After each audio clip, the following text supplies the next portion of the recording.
look, this place is filthy. I did everything. I set up everything, cameras, lights, paid for everything.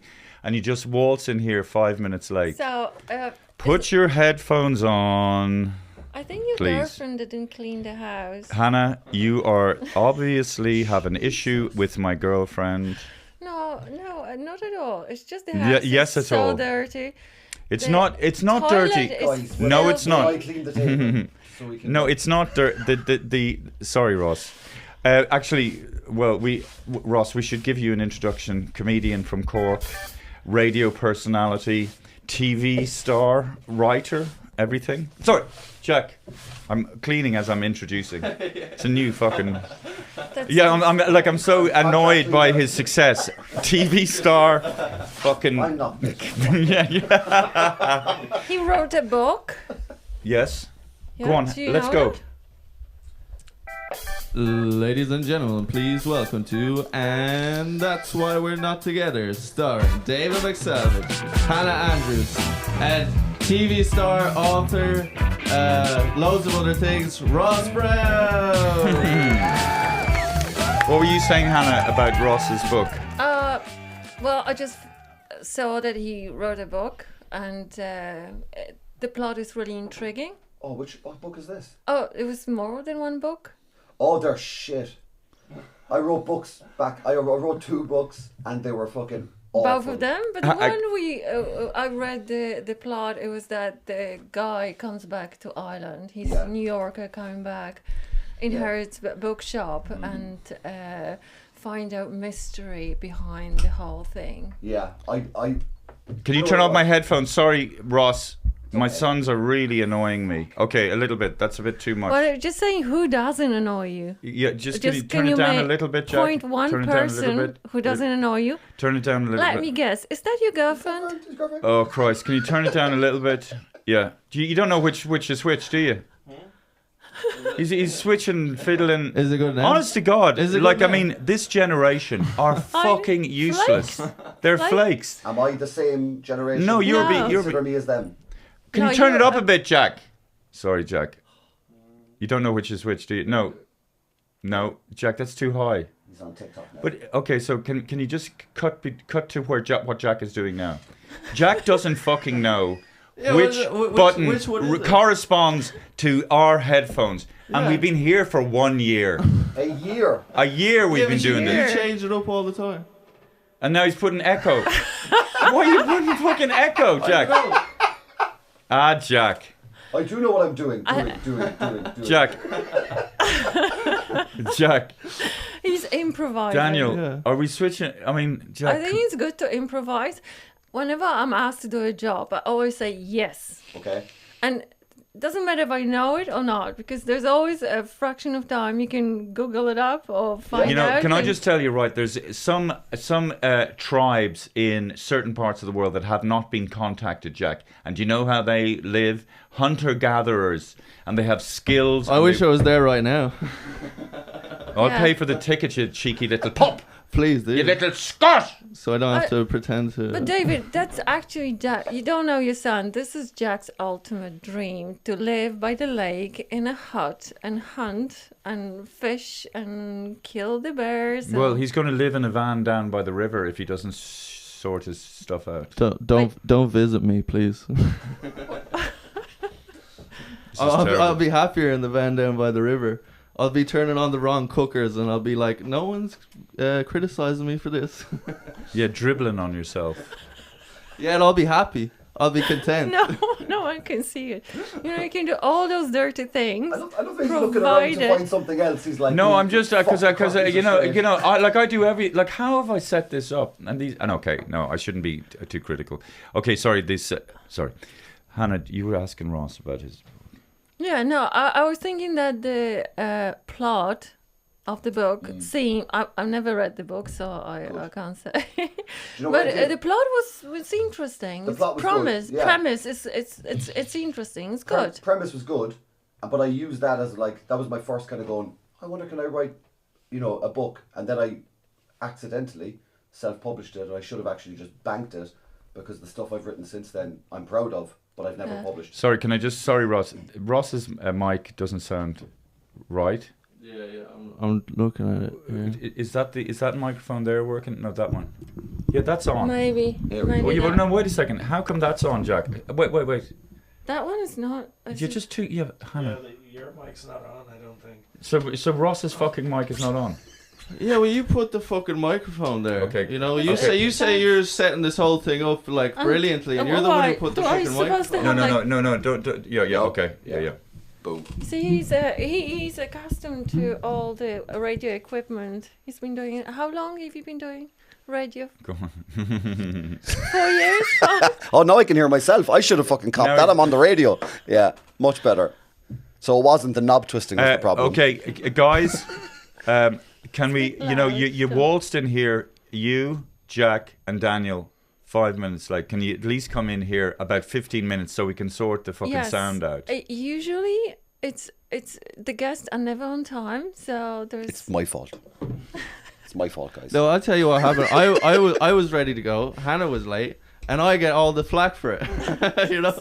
Yeah, I'm like David's punching bag. So But it's go on, all right. how I'll do was- my job Jack, well. I love you, and I want you to be in a safe space where I can punch you. Yeah, no, it's But fine, it's fine. with my loving embrace. Yeah, Don't- but you know it's fine because your punches they don't really feel like anything. You know. Ooh. Shots fired. Hannah, can you honestly? Would you get that fucking water bottle out of my life?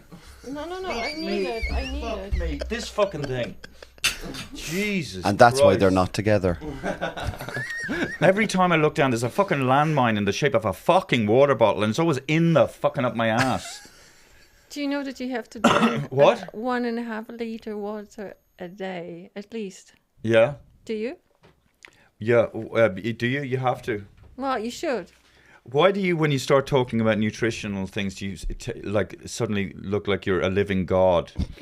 Did you know that you have to drink a litre of fucking water? 1.5 liters. I'm so angry, Ross. I'm so sorry you have to see this. It's This show's been brought to you by Luke Sade. Okay. People no. were Actually, saying- one of our comments said that David's much calmer when he's not drinking Lucozade. So all right, okay. I think it's a good. I love the deflection. I love the multiple rounds of deflection. It's like, no, it's Hannah's fault. No, it's the Lucozade. No, it's the water bottle. No, it's I was too early.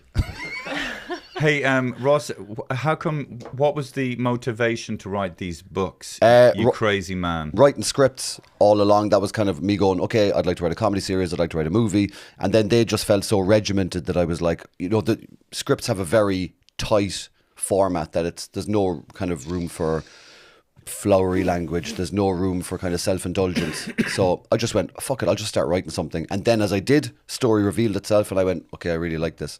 So those first 2 books, I think I just kind of went, oh, this is great, I can do this. And now looking back in retrospect, I'm like, they were shit. But the stuff that I'd written then subsequently, 2 other books, those ones I'm kind of going, okay, I'm proud of them. So I'm kind of like hedging my time going, I would like to get them in front of the right people because I think they are genuinely good books. And did you study or did you do some kind of course or No. degree? You just jumped right into it. Yeah. But did Just you not read. do research? No, I did research on the topics that I was writing on, But but research in terms of structure of No. architecture, literary architectural references. Like that's the thing I was name dropping earlier on because Martin McDonagh. Go on, Jesus, Jack. I mean, Well, you get back in my good books, and then maybe I'll do your sound effects. is he smoking? Is he? No, no. I shouldn't. We shouldn't mention. Is he? We shouldn't. We shouldn't try to undermine our own sons, for Christ's sake. Wait, so all of a sudden I'm not undermining Jack. You Okay, I'm going to cut that out, Jack. Don't cut out anything. I don't care. What are you You talking do. I care. You know, you're just trying to build character in Jack, so he's like resilient.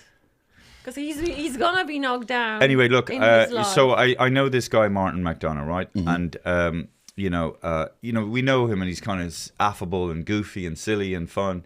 But there's this other section of his brain that he's able to write these stories that have this kind of, for use of a better word, structure, and they follow that kind of 3-act carry on, and they have all these sort of literary references, you know, that make people who are literary kind of go.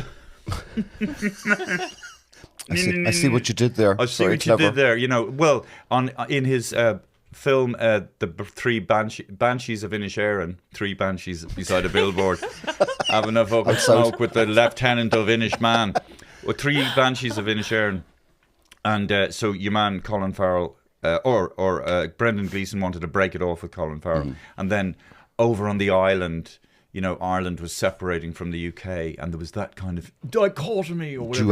Duality.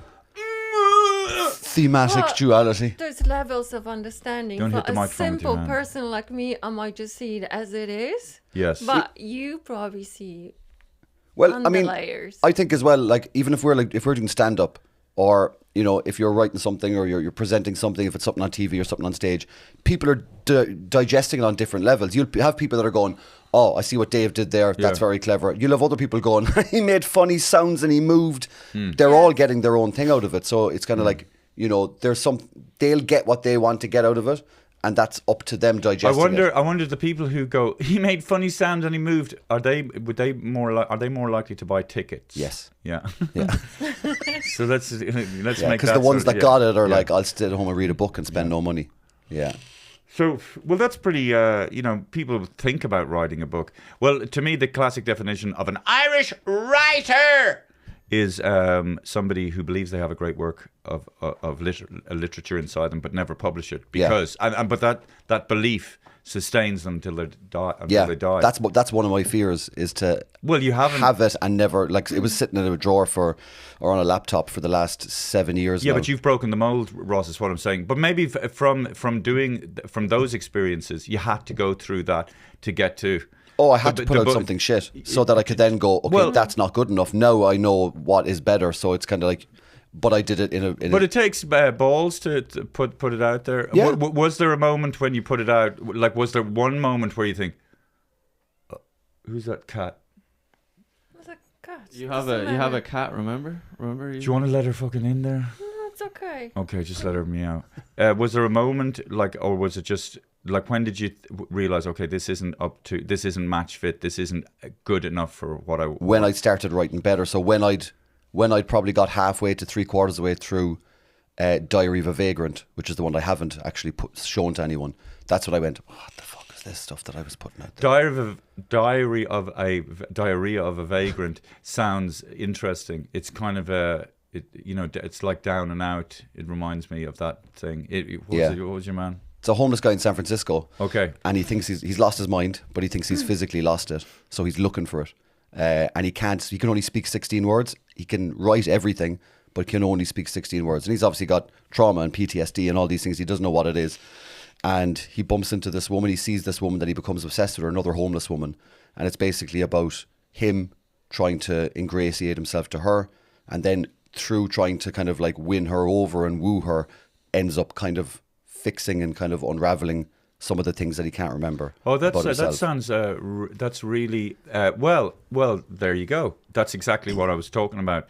That structure, and then all the references to what's happening today, and social and political comments about, like, the homelessness in is San Francisco or is it California, where LA. people can pitch up outside people's houses and they're not being moved along.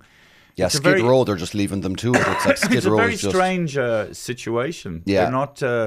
It was like that in New York in the late 70s, 70s and 80s, and they just had homeless people. Well, very mentally ill people just wandering around, and addiction and so on. Yeah. And then I think Giuliani came in, or Dinkins, and sort of, I don't know where he put those people or where they went. Yeah, to be honest with you, they probably just pushed them out further and further from New York because they were trying to like gentrify it, do you know? Right. With the Diary of a Vagrant as well, he's totally isolated because he can't speak. So everything that he thinks, everything that he wants to communicate, he writes down. So it's on empty cigarette cartons, it's on slips of paper.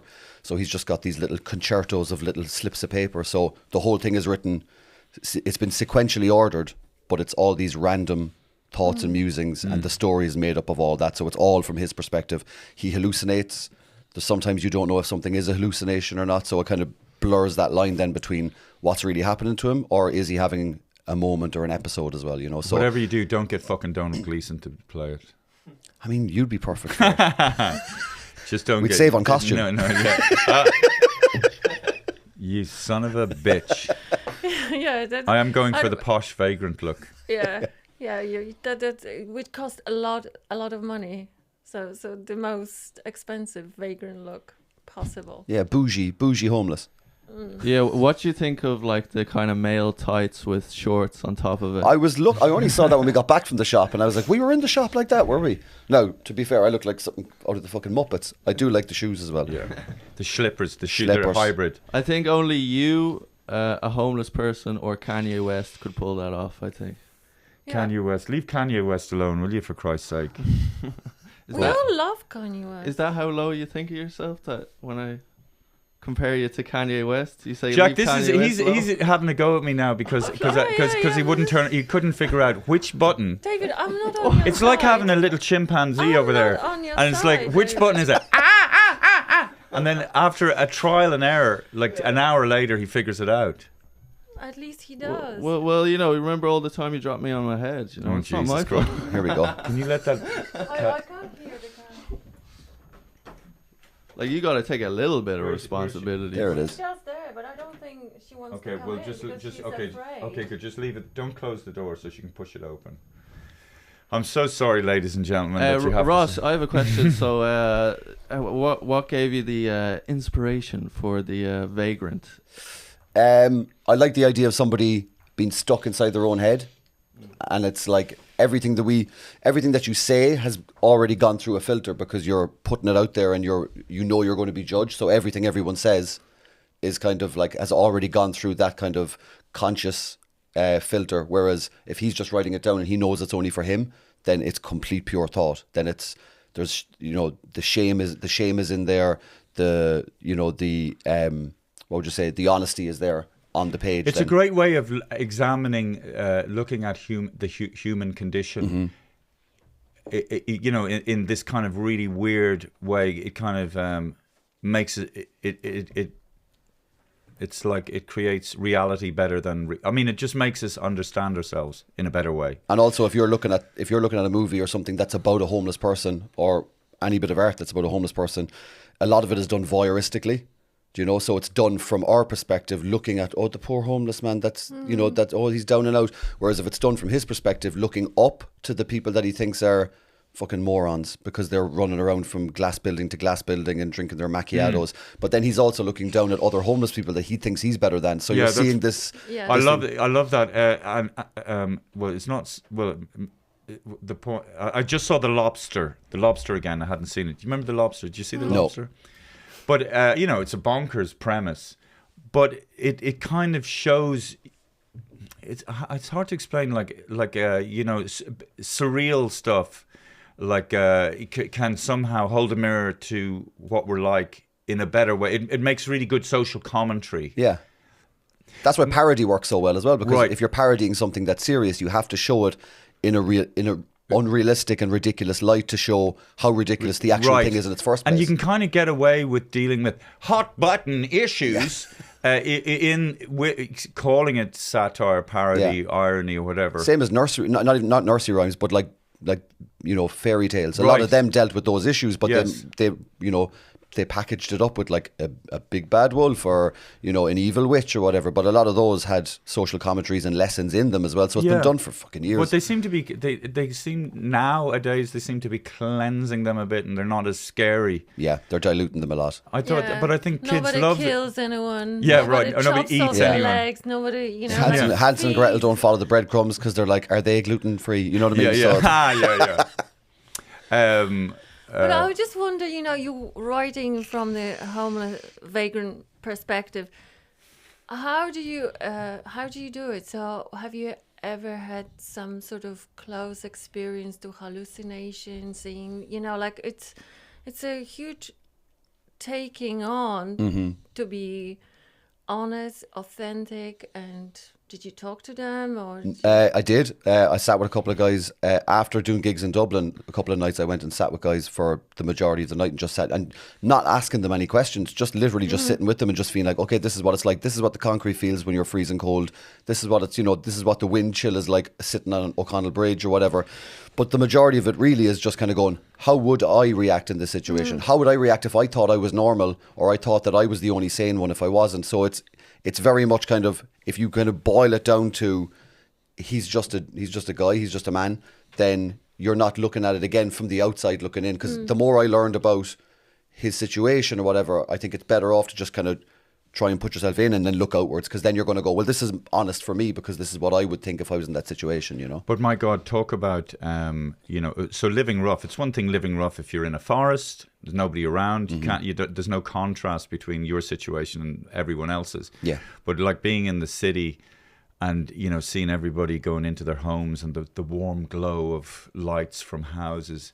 And I mean, people who are already vulnerable, I mean, talk about it must really fuck with their heads, their self-esteem, their sense of self-worth. That's why they're on drugs constantly. Yeah. I mean, as well, I was in LA about 4 or 5 years ago, and even just on the way to the airport, you're pulling into the gas station, and coming out of the petrol station was like this massive mirrored Lamborghini pulling out, and right beside where it was pulling out, just waiting to indicate to turn, there was a woman lying on a piece of cardboard, probably 2-3 o'clock in the afternoon, no shoes on, just like, and you're kind of going, the kind of, I suppose the wealth right next to the severe poverty. You're kind of going, this is fucking perverse, like, and you can't expect people with money to then be like, well, then we all just won't get our Lambos, do you know? But it's kind of like, you're kind of going, okay, this is, it's obviously systemic, do you know? But you're looking at it going like, you know, these two things do coalesce at the same time, you know.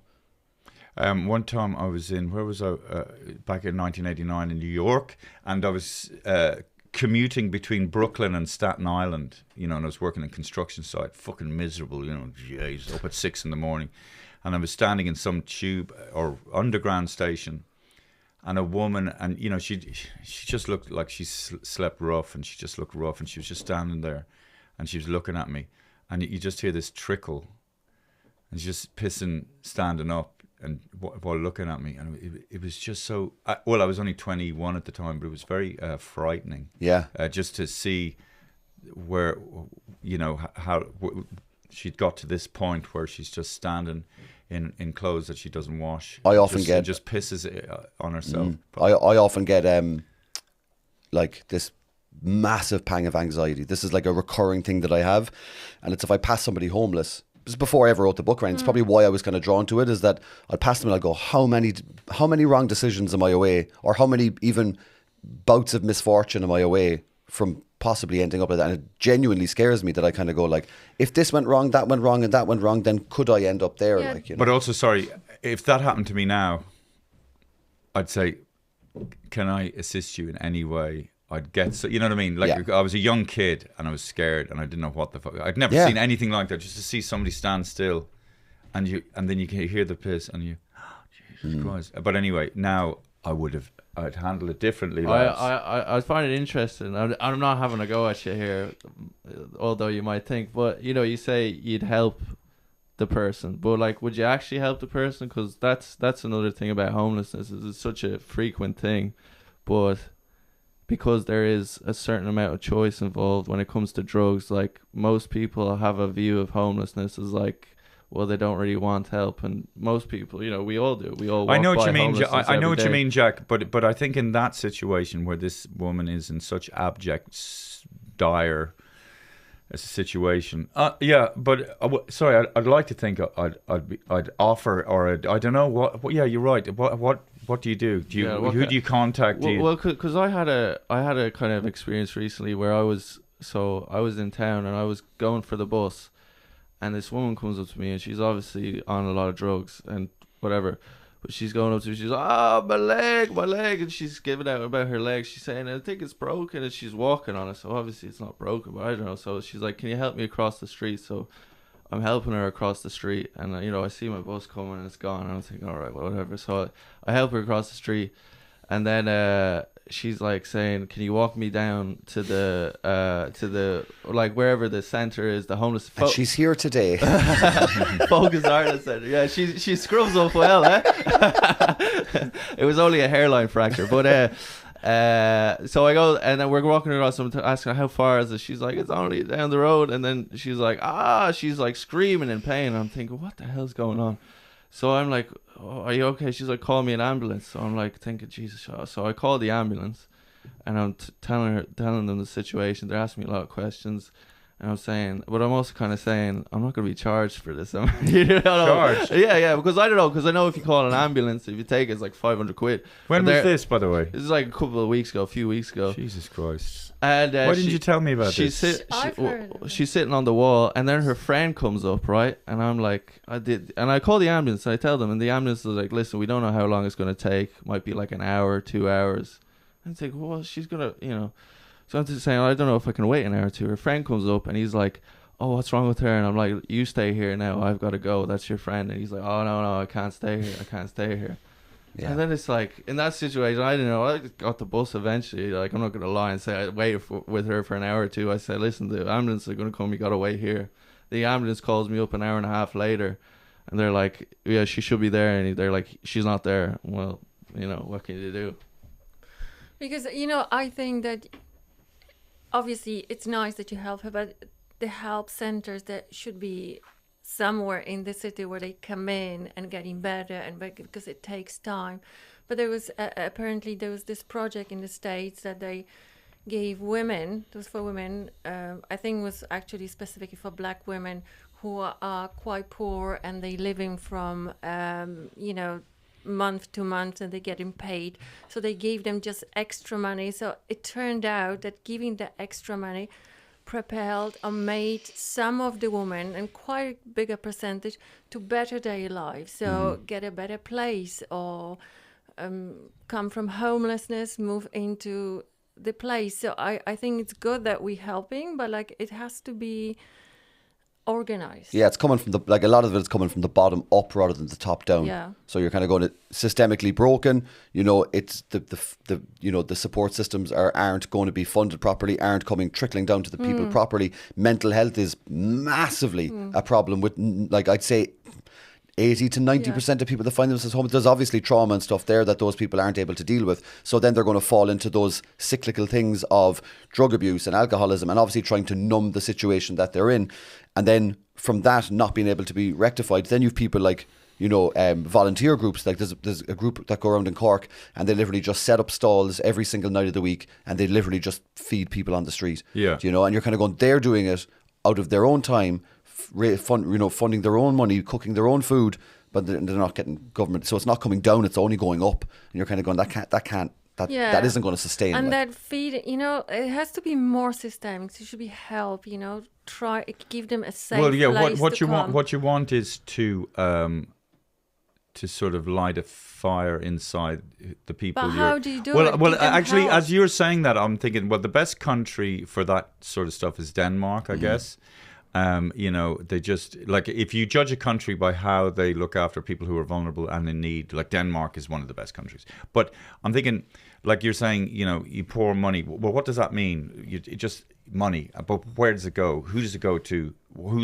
And I think it's almost like for people who are homeless or who have been homeless for a long time, or I don't know what their situation or what their mental state is, but it's almost like, in Alcoholics Anonymous, you want to get away from alcohol and start living a meaningful existence. You get a sponsor. So it's almost like a homeless person should get a sponsor or some sort of life coach that, like, almost like stabilizers on a bike, just day to day to day. But I mean, it's hugely, I don't think people are willing to make that kind of investment, no. So I think people just kind of send money to these agencies. I don't think most people, I don't really know what the agencies, what services they provide to homeless people. And I think what they're doing is they're just trying to tread water and keep the fire at bay. They're not kind of going, there's not enough to go, okay, this is going to fix the problem, or at least make headway so that the next generation or those people's kids, or someone who's in their late teens, early 20s isn't going to end up in that situation. They're just going, let's find a bed for this guy tonight. So it's containment, really, it's rather containment. than like getting in and there's no dirty hope. with It's hopelessness, I think, is a massive thing, because there's people that are working in this country that are, they've got a mortgage and they've got kids, and on the surface they've got all the things that everybody should aspire to attain. They've got their 2 cars. Those people have there's a lot of people that are feeling hopeless in that situation, again, treading water. So if they're hopeless, then how the fuck is somebody who's living on the street supposed to have any hope? And if you've no hope, then that's the fastest way to give up, which is to go I'm stuck where I am, like, do you know? Yeah, a lot of people are stuck in this situation. I just looked up Finland and Japan handle homelessness the best apparently, and the main thing for them seems to be in Finland at least 25% of housing in a city must be affordable social housing. Yes. So it just makes... Well, that's makes another it, thing, Yeah, actually. but then those cunts in fucking government are going to be like, we're not going to give out 25% of social housing. It's not cunts in government. It's cunts in developers. It's cunts all around. Everyone has an But extra David, house. What, Hannah? I'm saying, look at in this house, in this street, in this street. I've started, so I didn't talk when you talked. Okay. I just want to have a drink, so I don't want to look aside, but I... Hannah, what I'm saying is, in every street, there's abandoned houses, or there's a house standing with nobody in it, because some fucking family are waiting for the housing price to go up, right? And all that crap. Well, that's Irish entrepreneurship, you know. That's as far as it reaches with a lot of people. They just hang on to a house and hope it goes up, and then rent it out and divide it into 6 fucking spaces and rent it out to Ukrainians or whatever the fuck it is. And it's pathetic. There should be affordable housing, is all I'm trying to say. Yeah, but that's there isn't. the government. And I mean, it should be government mandated.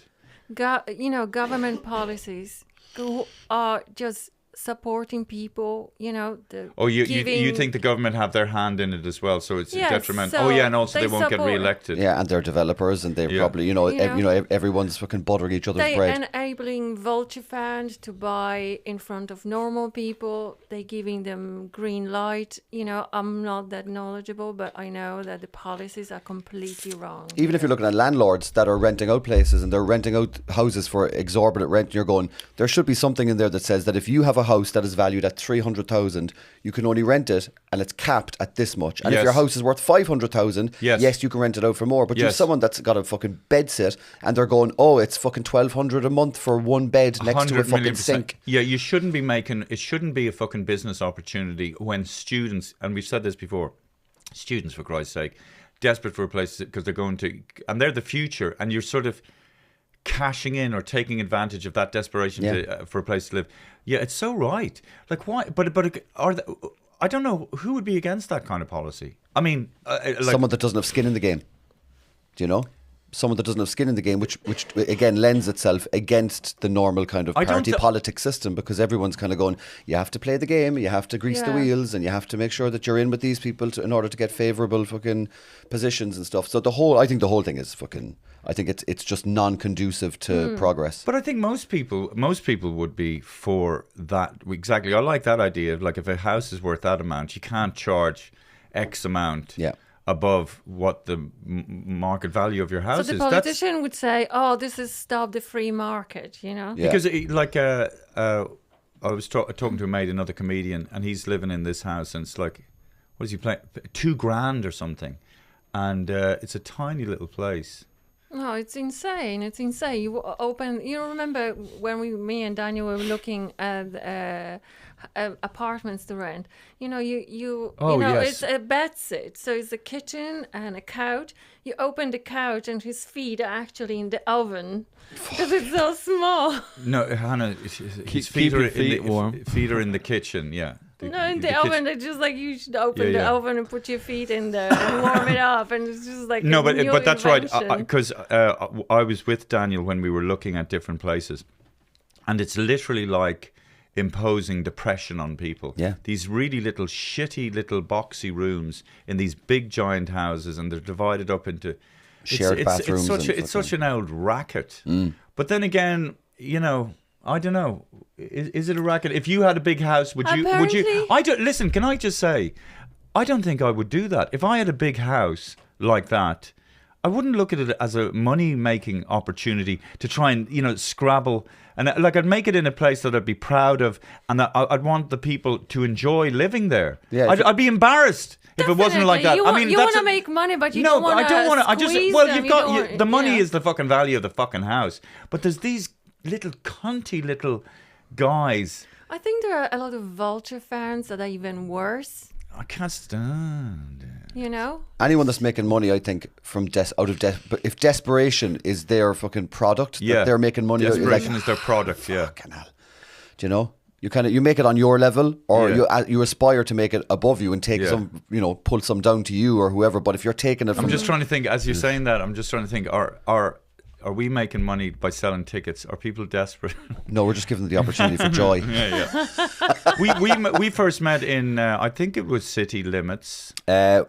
Properly in city limits. Yeah. We've obviously, like, we were on the stairs of the International, and gigs like that and stuff. But I think the first time we ever properly, chatted and stuff and got to know each other was probably City Limits. Yeah, the International bar, if people don't know, I mean, it was started by Kevin Gildee, Barry Murphy and Ardal O'Hanlon. Mr. Trellis, yeah. Mr. Trellis. I think it was started back in the early 80s. 86, 88, I think. Yeah, and they called it The Cellar. I think it ran one night a week.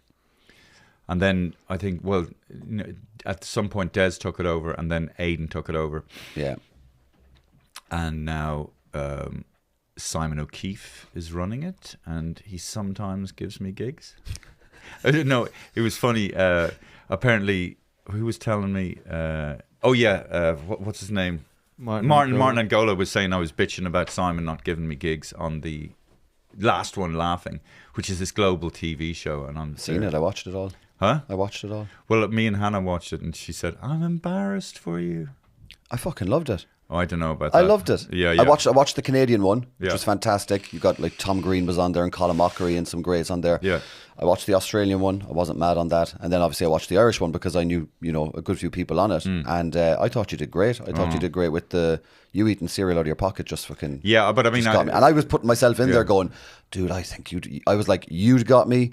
Tony Cantwell would have got me. Yeah. Jason would have got me, like 100%. Deirdre would have got me as well. But I don't know what it is about Deirdre, even on a one-to-one level, that I'm kind of like, she's the type of person that would just look in your eyes and you go, yeah, fucking... Yeah, no, Deirdre has that look. She presents herself as if she's quite normal. But she's not normal There's at all. devilment. She's mental. Yeah. And she's quite dirty as well. Yeah. So we met. That's a pity, because that club, City Limits, I used to like playing in that club, but I fell out with. I don't know. Is it cool to talk about that? No, do you really want to? No.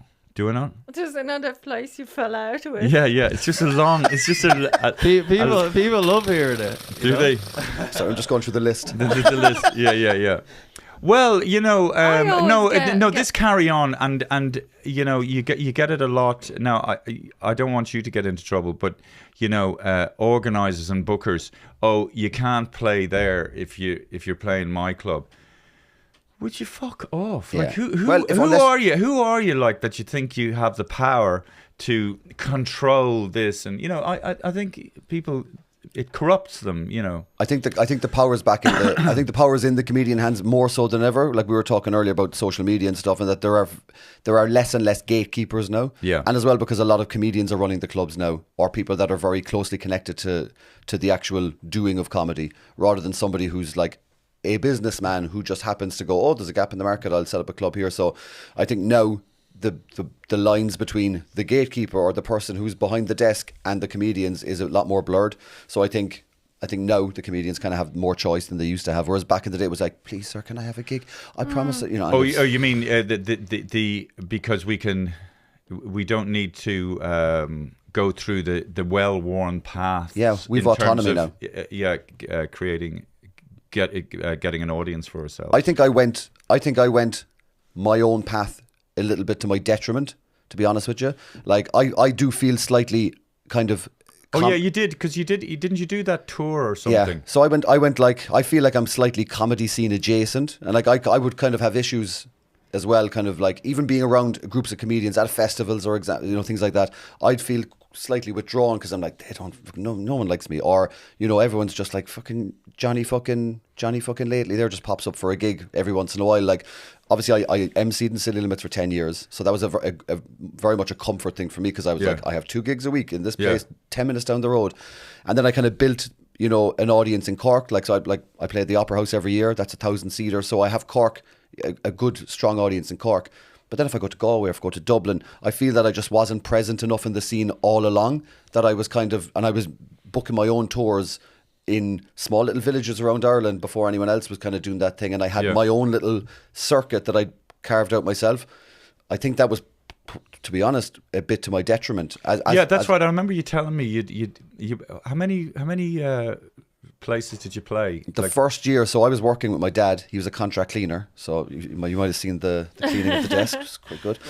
He was a contract cleaner, so I was working with him at the time. I was working another job at night, kind of doing security in a kind of entertainment centre, and then I was gigging as well, and I was doing the Fear on RT at the same time. Oh, that's right, the Fear. But I'd lost the job with my dad because one of his main contracts flooded, massive flooding, so he lost a giant contract for like a year and a half, 2 years. So I went into work one morning and he went, Ross, there's no more, you can't work anymore, and I can't even pay you this week, because it was like disaster, half of Cork flooded, and I had to go home and be like, all right, there's no more money. So I was like, right, I have to do something. I either have to go like get a job in a factory, which is what I always tried to get out of when I was doing it, or I have to go and find my own work on, so I had to carve out my own little circuit. So I think I literally started zooming in on Google Maps to find a little grey spot. Yeah. And I went, that's a village. And then I'd go over to Facebook or Google and type in pubs and clubs in this place. I remember you telling me about this. That's right. And then I'd literally cold call them and be like, look, I'm on the Fear. I'm on this new show on RT. What year was the Fear? 2015, 16 and 17, I think. Really? I thought it was anyway, okay. Yeah. Maybe it was 14, 15, 16. Okay. It was 2012 actually. Fuck. It was? Oh, yeah, it was. Sure. What were we now? 2024. Yeah, 12 years ago. Yeah, my daughter would have been 4 at the time.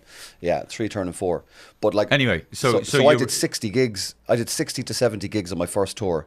And it was booking places blind and just showing up and saying it's a guaranteed fee. If you think you can What do sell you mean the it's a tickets. guaranteed fee? So I just said like it's a flat fee. I started at 300 because I was like... you pay that? No, I just say like, ye pay me, you take all the door. Oh, I see. Yeah, then it went, obviously then as I booked more places, it was like, okay, I'll try 500 or 600 or whatever it was. And I just built up all these gigs and just literally rock up and just... I remember some of them were talking, terrible, some of them were great. Yeah, well, no, I just want to talk a bit more about that because there was...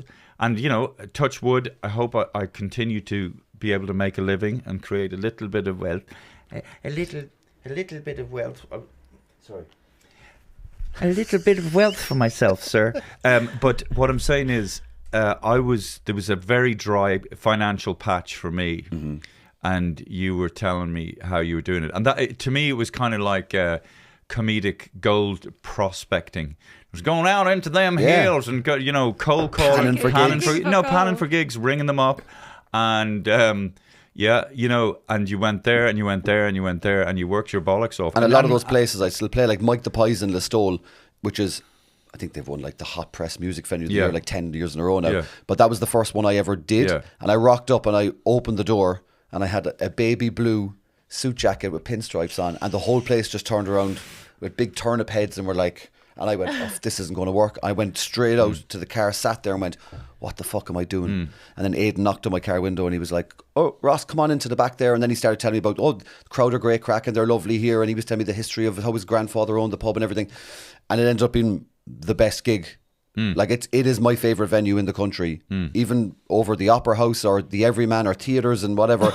Mike the Pies is like, every year I'll start my tour. My first date is always Mike the Pies. And it is the fucking absolute wildest but best crowds you'll ever see. It's magic, like. In Listowel? In Listowel. Yeah, the worst gig I've ever done is in Listowel, but that was during the literary festival. And Kerry heads just like, don't be thinking you can come down here and connect with us on any level, you Dublin Jackie fucking cunt. Go ahead, let's see what you've got. See all the sound people are like the Pies. What? But like Ross's accent is not. Oh, that's familiar. right. Well, actually, somebody said so it's so true. It's actually, well, it's true-ish. But there's definitely any popularity that or likability that you have is reduced by about 50% with this accent.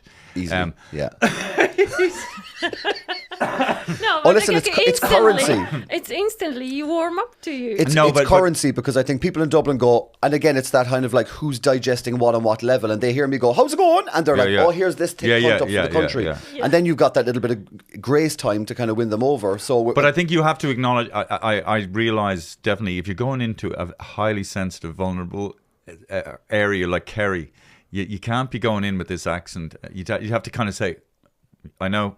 And acknowledge that, and then fair enough. Well, at least he knows he's a cunt. We can listen. We can listen to him now, kind of thing. Yeah. Oh no, I did a gig actually.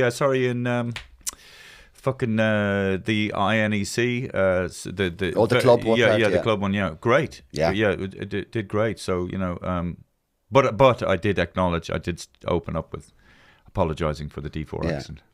So that's good. Yeah. So you did all those clubs, whereas other people are sitting on their fucking hands going, I can't get gigs. You just went out there and did gigs. It's almost like a similar. Those people ended up getting all the like. I was there like every year. I look and I kind of go like, I'm not doing that festival. I'm not doing that festival. I'm not doing that festival. I'm not doing this thing. I'm not doing, and I do feel like I'm slightly, and it's part of my own doing, but it was at that time it was out of desperation and necessity.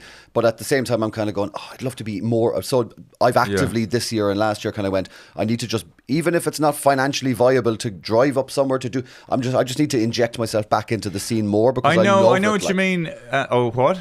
I love the scene. Like I love being around comedians. I love doing gigs. So I'm kind of going like, I need to just be less insular and just kind of inject myself back into it a bit more, Yeah, I mean, I don't know, those comedy festivals, there are certain people who are in, and there's a I think they also have representation from certain, and if you're not in with those people. Huh? No, I just remember some comedian said recently that he less and less likes to hang around after the gig. He just said he coming in, does the job and get out. Who was that? It was called. It wasn't Martin Angola. No, it was Irish Australian. What was his name? Jim Owen. He said he used to hang around. He used to talk. Now he just goes in and out. But I know what you mean, because you furrowed your own trough, troughed your own plowed your own furrow, plowed my own brow, plowed your own brow. So that you don't have the credibility within. This is why you're not maybe getting booked, because you don't have the representation. Oh, that's Ross. He does loads of other things. So he does. He does the radio. That's his main thing. Yeah. He writes for TV. Yeah. That's his main thing. He just does a gig whenever he wants a bit of extra cash. I think that might be kind of like, oh yeah, Ross as well. It's kind of like, because I'm not. I suppose it's because I'm just not in front of people as much as I would like to have been. So do you see yourself primarily as a comedian, or does that not really matter for you what you are primarily? Like, I don't even say I'm a radio presenter. I say I'm a comedian on the radio. Okay, right. Oh, and let's talk about your radio show, the 96? Yeah. 96 FM. Yeah. We're here, the morning show with Ross. That's good. And clip that. The morning, Ross and Lorraine. Yeah, Lorraine and Ross in the morning. And how long have you been doing that? So I was doing a radio show. I was doing the same slot, but for about 6 years. And then last July, we started the new show then. So my old co-presenter left, and then Lorraine was doing the evening show, so then she came to the mornings, and then another guy who was doing a nighttime show wanted to produce our show, and he's kind of like a third person, so similar to the lads, he's producing the show, but he's also on mic and on camera all the time. He's he's an outstanding radio presenter in his own right, so the three of us are just like, he's almost like the fourth Beatle. Do you know what I mean? He's always he's always in it's on good everything. Comparing yourself to the Beatles, Ross. Shout out Buckley. Is it true about radio in Ireland that it's more watched than television? Yeah. Watch. More listened to than television. For fuck's sake. Yeah. Sorry. Do you to be licking the radios more than the telly? It is, and it's kind of, I don't like people. You always hear kind of like, you hear people on American podcasts, and you hear people. Australia and Ireland are the two most, I think. Like nothing has dropped off radio-wise. England's still quite big as well. America, radio's just dead. Like it's gone. You know what I mean? It's still around, but like it's not what it used to be. But Australia, like your Kyle and Jackie O's and your Jason PJs who are doing a Capital, I think. And then you've got, Irish radio and English radio. They're probably huge. I think Irish people, they want that voice in the kitchen, voice in the car. Yes, that kind of thing, I find it. I do like to have something. Yeah. Buzzing in the background. Is that because we're not comfortable in our own thoughts? 100%. I think it is. I think genuinely, if you're left silent, you're then going, how many bad decisions till I'm home? So you need someone just going, what's your favourite type of sauce? Ketchup or brown sauce? I know, but I can't. Now that's the one thing. That does my head in slightly. I look, so we're talking about the people's favourite colour a couple of back, people's favourite. Dude, it kills me. Hey, what? Yeah. My favourite colour is brown. Yeah. Because it's like your surname. we had a rule when we first started this new breakfast show. We were saying, The day that we say, do you keep red sauce in the fridge or the Oh, yeah, cupboard? yeah. Or if you say, do you like pineapple on pizza? Yeah. We're fucking done. So like we try to keep everything as authentic as we can. Obviously they're more kind of like radio, like they're absolute pros at what they do. My job is to derail the show, and their job is to keep it on the tracks, and that's where the kind of the crack and the banter and the having a laugh comes from. But we're very honest. We like, if we think a song is shit in the radio, we'll say, I'll go like, what are we playing? And that's completely against what you should be doing. Even you just saying that, right? And especially with Cork people, because I think people fucking love honesty, and it does have. It's almost like hearing a song being sung in tune. It just puts you, at ease, you know. But also and even if you disagree with the person, but he's been fucking honest. Yeah. But that sort of, it's just, but it's still around. It's still a lot around. And you think, has radio not fucking evolved? Yeah. And then there's the other type of people that are the people that don't have either. I don't know what it is. Maybe they feel constricted by like the type of show that they're doing, or they don't feel like they can take the risks, or maybe they're doing it on their own. So they are like, a lot of the old school jocks would have talked on their own. So it's basically like they're talking to you at home. So they're like, what's everyone doing for the weekend? Let me know, blah, blah. Whereas we have the three of us to just be like, I'm going fucking bowling, and Lorraine's going, I'm going for a run at the weekend, and Bucks is going, I'm going to Dublin with the missus. So we have that. We don't have to put something out to the listener to say, what's your favourite type of sauce? Well, I guess we can just have an argument, like we're having a chat here, and then they feel like they're actually sitting at a table next to us in a pub, overhearing. And that's what I think works, is when people go, I feel like I'm eavesdropping on three friends, rather than having some fella going, hey guys, what are you up to for the weekend? Somebody in your plans, 083 396, Hey, we should do that.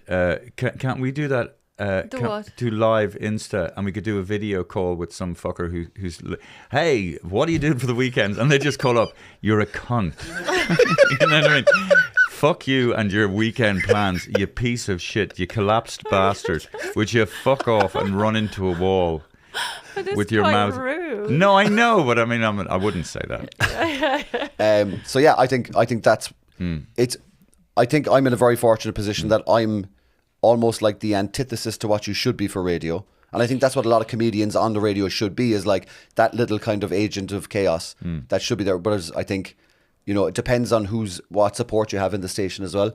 Like, we've got a program director called Brendan, and he just lets us, like, he gives us guidance, and he gives us, advice and stuff like that, but he'll pull us in, and, even if something wasn't to his taste, he's like, but it was fairly funny. Or it might not be the typical radio thing to do, but he'll still give us the room to go, you're doing your show, I'm giving you enough room to kind of like, fall on your sword if it doesn't work, but if it does work, you're off to the races. Whereas he's not micromanaging everything we do. Like, it's fairly cutthroat, though, isn't it? Radio. Yeah, commercial radio is very cutthroat. I mean, they don't let you. They just, like, from one day to the next, you're off the air, kind of thing. There's people that do their show. I've heard like stories of people that do their show, and they literally walk out to the corridor, and the guy's waiting in the corridor and says, can you just come in a second? And he's like, you're done, and you're not on tomorrow, because they're afraid in case the guy will go on the next day and be like, fucking Jerry's a cunt, Michael's sleeping with fucking Mary in accounts, and like they go rogue. Oh, I see. Is that where that comes from? Yeah. So when you're out, you're out.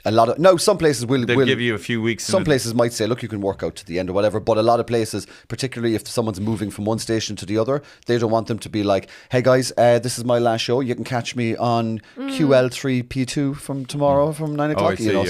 Everyone's very, it's very competitive. But and so you have a book, like you were talking about, this book. What is this? The statistics of listeners? Oh yeah, what the fuck? I'm the worst person to ask, because I'm not a radio. But anyway, a statistics in terms of listenership comes out every 3 months. JNLR, that's what JNLR, and so.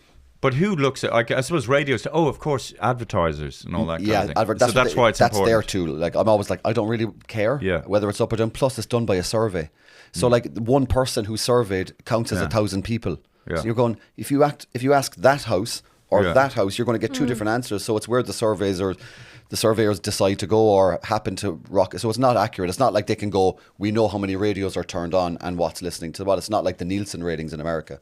And can people communicate how do people send messages to the show? Do you get? I'd say it's all WhatsApp. Is it? Oh, right. We've a text thing. I don't even open the SMS thing, because no one.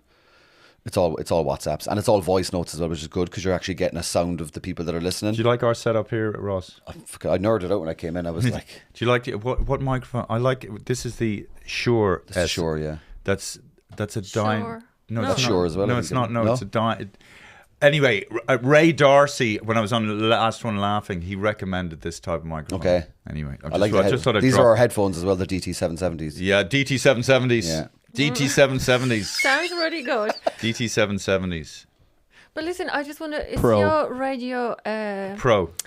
really commercial, or is it connected with national Like state broadcaster kind of thing. No, it's commercial and it's regional as well, which means that we're in Cork and like, maybe you might pick us up slightly outside. Because then there's a lot of commercials cutting your show, is it? Well, I mean, they're selling advertising. That is Yeah. the business, model as such, is that they're kind of going, Yeah. if the show is popular and they get loads of listeners, then we can sell ads and, promos and competitions and stuff like that. But Yeah, sometimes it's really annoying, isn't it? yeah, That it's too much. It's Hannah works in RT. Hannah works as a makeup artist. do you put the gold on the hands for the handshakes? Very good. Yeah, do you, Hannah? yeah. A lot of controversy recently. Big exit payouts for what was her name? Breda O'Keefe. O'Keefe, financial who's a chief financial officer, yeah. who got paid €450,000. But it was very bad because that job was continuing. Somebody was going to take over, so you can't get that amount of money. But She shouldn't have been allowed. I was surprised that DG, he really defended her so much. Did you hear? And that was Do you know that would have paid us us for a season of The Savage Eye It would buy 450? you a house. Easily. Yeah, Yeah, easily. You know? like sick. You know what I mean? So it is quite extraordinary that somebody.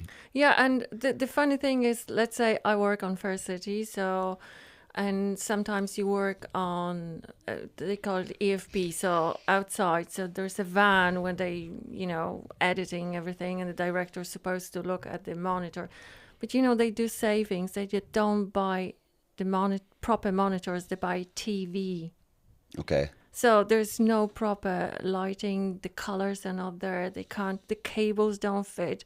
So, so they expect people to work on equipment which is not suitable for that kind of work. That's because they're paying fucking 50 producers for one show. The amount of Yeah, but producers in RT is fucking ridiculous. But you know what it is? It's like RT, right? I was just watching Fellowship of the Rings, and what do they call Middle Earth? Hobbiton, where all the hobbits live. The Shires. The Shires, and it's like RT have built like this, like a skyscraper in the Shires. They have this total overblown sense of the size they should be. It's like, what are you paying executives kind of UK level money? We're not that big, mate. Yeah, and also it's like, the equipment is, it's just not up to scratch. The equipment, they expect people to work on second-hand sort of over-the-date equipment, Yeah. you know?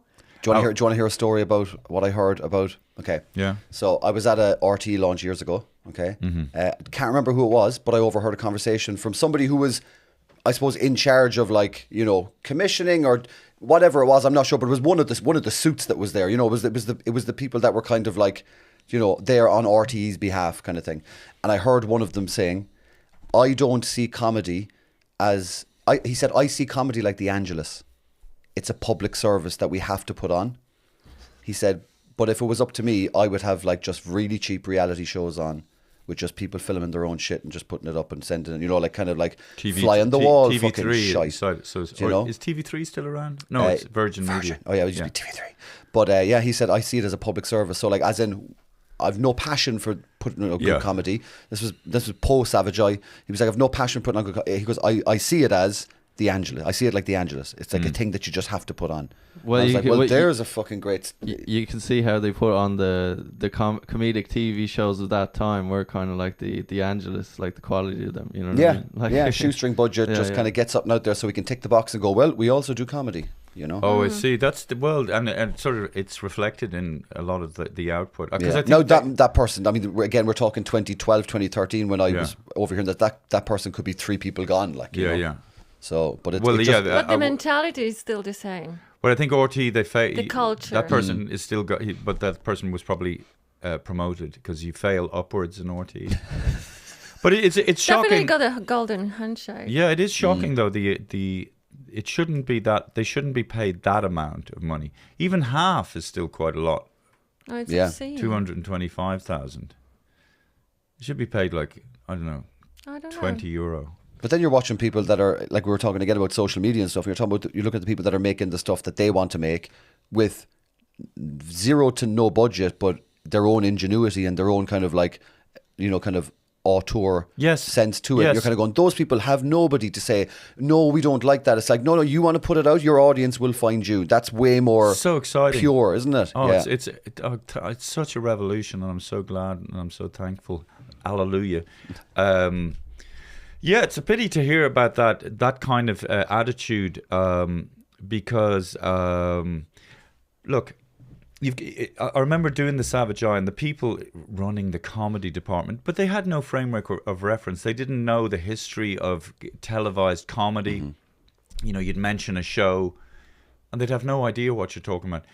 That's a really bad sign. Like I want somebody running, the light entertainment or whatever, who has passion, who has knowledge, who gives a shit, who cares, who I'm not saying like Armando Iannucci, but somebody Yeah. who knows what is required to create a great script and the amount of work that goes into it. Because, I mean, that's the cheapest part of any production is the script, really. Yeah. I mean, it's just time is what you're paying Yeah, for, really. yeah. And that's even if the person's getting paid to write it. If they're not, then they're just doing it on spec. But like if you look at, same way we were talking about, politics earlier on, going like, okay, if you want someone who's a minister for education, you'd expect them to have had a job as a principal of a school or a teacher or something like that, not just some fucker who just worked his way up politically and Yes. then became. Same way with like people that are in charge of developing comedy, commissioning comedy. You go, surely they should have either ran a production company or worked somewhere in the industry where they had feet on the ground and go, I know how this works and I Yeah. know the problems and how can I help get new writers, new Yes. producers, new Who directors, has new it- actors yes. in, and then Yeah. they can go, that'll just help me commission better comedy. Yeah. Like anyone I've interacted with in BBC, fuck me, do they know their stuff? Yeah, great. Holy shit, they're Yeah. fucking unbelievable. Yeah. They're so smart, they're so supportive. Yeah. You get notes back from them and they're just like, this is fantastic. This is, I like this. What about exploring going this way? And as a writer, then you're going, I feel like they're on my side rather than I'm trying to hoodwink them. Like. It's their area of expertise. Yeah. It's very refreshing. I did this. You're writing for young offenders. Yeah. And Yeah. how long have you been doing that? I've been writing with Peter Foot for, 8 years, I'd say, on all of his projects, whether it's screenplays or TV shows, whatever. And then I've always been kind of like writing with Peter on everything he's done. So when he was writing Young Offenders, he might have turned around to me and said, "Hey, can you write some voiceover for Connor?" Or "Hey, can you finish this scene?" Or "Hey, let's write this episode together." And I'm Yeah. over his shoulder, and we're both kind of I'm putting in my input and stuff like that. And then, but for the new series now that's coming up, Peter was like, "Here are your episodes. Go off and write these." And then obviously Peter comes in, after I've written a draft, and then he'll kind of go like, "I like this," and we start working on it together. And then he'll go, "Oh, I like this, but we'll take the end of it this direction or whatever." So, but it's a co-writing. Like this year, it's a full co-writing credit where like I came up with the ideas for the episodes from scratch, which was fantastic for the ones that I'd written. And of course, the reason I ask you because I did a little. Could you call it cameo? No, I'm not. That's when you do birthday requests now, isn't it? No. Anyway, I did. Hey John, I hear you're 47. Because of you and other people, I got a part in the Young Offenders. I think I was only on it for a day, but it was a very nice. It was a great, actually, lovely crew of people. The crew is Sound. absolutely bang on. Yeah, And really. it's the same crew that's been there for the last 3 Okay, seasons. yeah. So like everyone knows each other. Yeah. There's a WhatsApp group that goes on Yeah. throughout the year, so that when everyone's back, then it's not like they're kind of going like, "Oh, who are these?" Now, obviously, there's always some new people Yeah. and stuff, but it is that kind Yeah. of that feeling of like, "Hey, everyone's back together for the crack," Good now, but it was it's about a year ago almost that I Was did it? Jeez, nearly, yeah. Yeah. But I have no concept of time since COVID now. I'm like, I know what you mean. yeah, I'm like, hey, I'm like, But I'm really looking forward to it. It was yes. No, I won't Remember say. your NDA now. Remember your NDA. Yeah, no, but anyway, no, actually, I'm doing the work for it was BBC guys. it was a very fucking good scene. Oh, And it was. were- It kept. Well, I don't know about me, but I'm just saying it captured. Well, oh God, I can't say anything. can't say anything. Yeah. But I thought it was great. David, No. you are fantastic on screen. Did Ross? No, darling. You, darling, are wonderful, darling. You are fantastic at telling us how much water we should have a day. I have had no water yet. I'm fucked. I need to. Me too. Need to catch up. How long have we been broadcasting, Jack and Daniel? An hour and 4 minutes. It feels longer. No, that's not even. Daniel, just a quick. Daniel is tired of doing Nicolas Cage. He's not. Go on, give us something about Nicolas Cage. Well, Wait. B, C, D, E, F, G, Daniel is. I, J. Oh look, Daniel's got his beard Yeah, I shaved. shaved. Yeah. Look at how young he looks. Yes. Ah, Jesus. No, I feel All like you have to do. I feel like we've been just attacking Nicolas Cage. Not for- attacking Nicolas Cage, just keeping up Worship. fandom. I know. worshipping. Paying tribute. I know, paying tribute, but I feel like maybe it's run its course. You've heard it here first. Daniel is having an existential crisis Yes. about Nicolas Cage news. I like it because it's so minuscule. It's just concentrating on one actor, and in a way, he is it's the universal. I know, but if I had a larger pool of things to. Well, wait a second. To me, it sounds like you didn't even look into anything. No, Is I that- did. Okay, what did you do? What did you look into? Well, he was. What's the latest? Come on, it's interesting. I want to hear. Have you ever seen when Nicolas Cage showed up on Terry Wogan? Oh, that's the best. Off his when he did the front absolute flip. big. When he did the what? He rolls in, he does like a cartwheel in And there. like kung fu. Was he? Do you reckon? He was off. He started Do you reckon? But he was only 26, but the Oh. fella looked about 40. You Yeah. know what I mean? He looks the exact same Yeah. as he does now. Like he's proper. Like I don't know what the crack. But can I make a recommendation Yes. for Nicolas Cage? Yes. Nicolas Cage scene to watch on YouTube. It's from his movie Bad Lieutenant New Orleans, which is the most Wow. unhinged Nicolas Cage you'll ever see. And there's a part in the movie, so he's a detective. There's a murder that took place. Young boy witnessed it. His grandmother works as a carer. He goes in there so he's been looking after the kid. He left the kid in the hands of his prostitute girlfriend, played by Eva Mendes, by the way. Who was it directed by? It's directed by, don't know. It was directed by the German guy. Yeah, Herzer Vernock. Herzer Or what's his Werner. name? Werner Werner Herzog. von Werner Herzog. Werner. Look at Adolf Hitler. Herzer von Werner. Herzer Mercedes. No, Werner. Joseph Goebbels. Werner Herzog. Werner Herzog. Now, and the reason we like Werner Herzog because he also narrated Grizzly Man. You know that fantastic documentary about Timothy Treadwell, who goes into the fucking where grizzly bears hung out, and And he also ate, I think, the sole of his shoe. Yeah. Werner Herzog. Yes. Or Herzer von Werner. Okay, sorry, Jack. I want there was a to know about him eating the sole of his shoe. No, there How was- is that because he possible? said- No, there was a Was great. it rubber or was it edible? No, he said he'd eat his shoe of something. Yeah. It was just what you call it? A bet, a wager. Yeah. But sorry. Anyway, the Bad Lieutenant, fantastic film, and there was a great scene where Sonny Terry and Brownie McGee's music was playing. They're the best harp blues players ever. Sorry. But the scene I was talking about, so the kids escaped. He can't find the kid, and he's gone back to the care home. So the carer is there, the old lady, but she's looking after this woman with the tubes up her nose. And the door opens, and you just see Nicolas Cage dry shaving with an electric shaver in the door. And he starts gets his gun out. He's like, "Where's the boy? Where's the boy?" And he ends up taking her tubes out, and he's like, "If you don't tell me, I'm not gonna put it back in. I'm gonna shoot you. I'm gonna shoot you." And then the carer eventually goes, Mrs. Whatever took him to England to her family, and he's like, "Okay, sorry." So he puts the tubes back in. He's like, Go on, breathe that good shit. And then he turns around, and he's on 4 days no sleep. And then he turns back around. He's like, "You know what? I should kill you right now. Fucking sucking up your kid's inheritance up your breathing tube." And but it's just the maddest movie. Anyway, watch that. He chews scenery. What? He chews scenery. Yes, he does.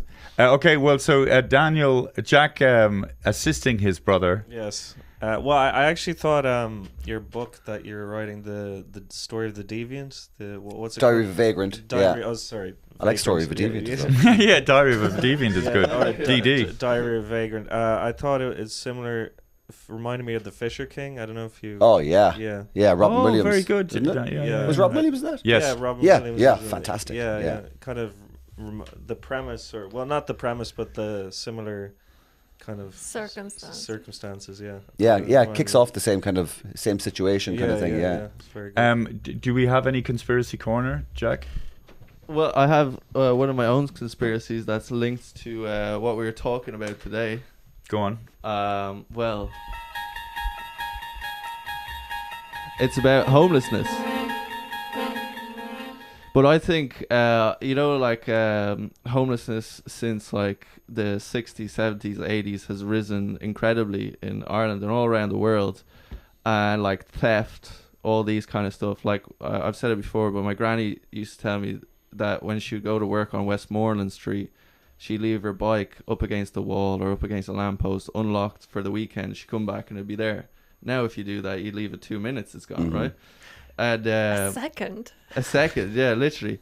And what I think, I mean whatever, it's a conspiracy. What I think the government or whoever introduced drugs like heroin, opiates like these into society because it would push people down, make more social issues so that people were distracted by stuff like homelessness and things like this.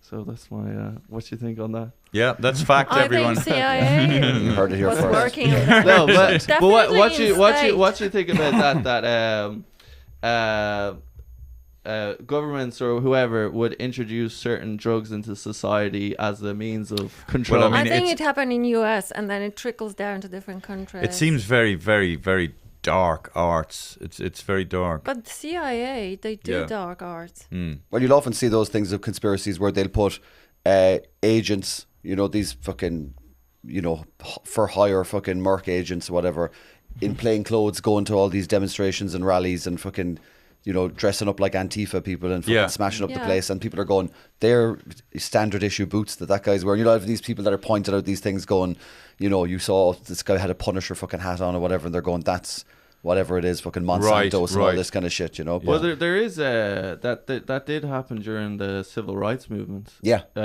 Agitators. Yeah, agitators. So it's funny, just the nature of. Well, look, some of it is true, and it's really it is. A lot of this is true. By the way, I'm just saying this for an interest. So are you saying that RT is trying to get everyone hooked on drugs in RT so that no one knows about the handshakes? How else are you gonna watch the fucking thing? RT did amazing job to scare everyone and make them stay at home during, pandemic. What was they doing? They were just, doing propaganda. Wouldn't that be an amazing premise for a movie where that like a massive media mogul decides to like lock everyone away in their houses again so they all have to digest the media that they're creating? Yeah. He came up with the whole thing. Copyright that shit right now.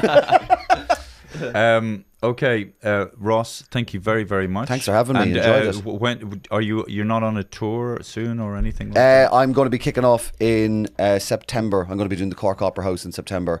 It's like half sold out now, which is going quite well. And then I'm going to be adding more dates as we go along. So where can people follow that? My Instagram at only Ross Brown, and then I don't even know what my fucking handle is. See, this is how fucking bad I am at social media and fucking promoting myself, that I just go, you'll find me. It is called... Real, no. Not real. I'm definitely not the real one. I'm a Ross Brown Official. I must have changed it at some stage. Somebody did make up a fake page. Ross Brown Official or Ross Brown on whatever. Thanks, Ross. TikTok. Was the only Ross Brown linked to the OnlyFans? OnlyFans. You can pay me monthly if you like. Any premium Naked content jokes. for the people at home? Thank you, Ross, and thank you for having me on the Young Offenders. That was great. Not my choice. Great Go on experience. Not my choice. Were you yourself, Ross, on Young Offenders? I always pop up once in a while, so they'll basically, Peter will just go, do you want to do a day? And I'm like, yeah. And so one year I'm a delivery driver, the next year I'm a fucking fella at a bus stop, the next year I'm standing in a queue for something, so I just walk on set for a day, do a few lines and then fuck off again, so it's handy. Thank you, Hannah. Annoying me a bit. And my two young princes, Jack and Daniel. Is that it? See you next week, folks.